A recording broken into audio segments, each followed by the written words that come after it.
ഇന്ന് universal message എന്താണെന്ന് നോക്കാം. ഇപ്പോൾ നിങ്ങളായിരിക്കുന്ന അവസ്ഥ അതെന്താണെന്ന് നോക്കാം.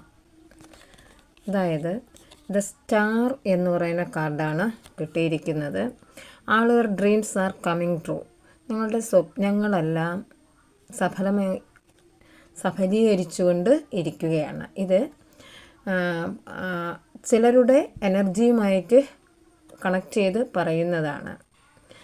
ചില പ്രതീക്ഷ, അതായത് ചില ഹീലിങ്സ് നിങ്ങളിലേക്ക്, ചില ഹീലിംഗ് ഉണ്ടാകാൻ പോകുന്നു.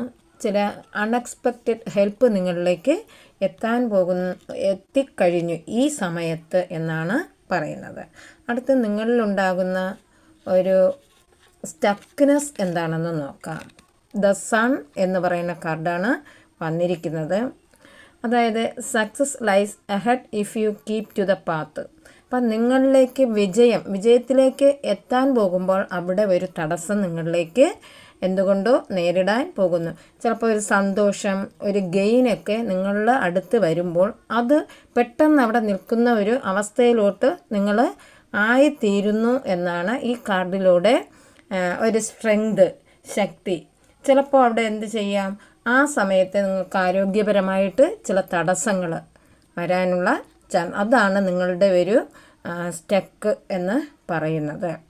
എല്ലാം കൊണ്ടെത്തിക്കുമ്പോൾ അത് നമ്മുടെ കയ്യിൽ കിട്ടാത്ത ഒരു നിമിഷം വന്ന് പൊയ്ക്കൊണ്ടിരിക്കുകയാണ്. അതെങ്ങനെയാണ് നമ്മൾ ഓവർകം ചെയ്ത് പോകുന്നത് എന്ന് നോക്കാം. ദ ഹൈ പ്രീസ്റ്റ് എന്ന കാർഡാണ് വന്നിരിക്കുന്നത്. Trust your own council first. അതിനാൽ നിങ്ങൾ സ്വയം എന്ത് ചെയ്യണം, ട്രസ്റ്റ് ചെയ്യണം.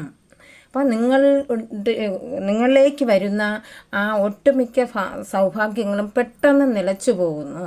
അതിനുള്ള കാരണം നിങ്ങൾ സ്വയം കൗൺസിൽ ചെയ്യുകയും നിങ്ങൾ അതിൽ വിശ്വസിക്കുകയും വേണം എന്നാണ് ഈ കാർഡിലൂടെ കണ്ടെത്താൻ പറയുന്നത്. അതായത് നിങ്ങളുടെ സൗണ്ട് ജഡ്ജ്മെൻറ്റ്, അത് അവയർനെസ്, ഇൻറ്റ്യൂഷനൊക്കെ നിങ്ങൾ വർദ്ധിപ്പിച്ച് കൊണ്ടുവരും. നിങ്ങൾ ഉള്ളിലൊരു ഹൈ പ്രീസ്റ്റസ്, അതായത് ചേഞ്ച്, ഒരു മാറ്റമൊക്കെ നിങ്ങളിലേക്ക് ഉണ്ടാകാൻ പോകുന്നു.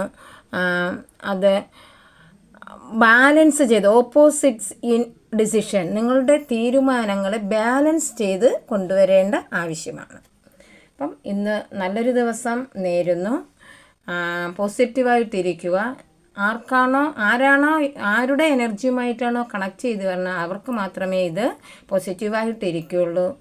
I am sorry, please forgive me.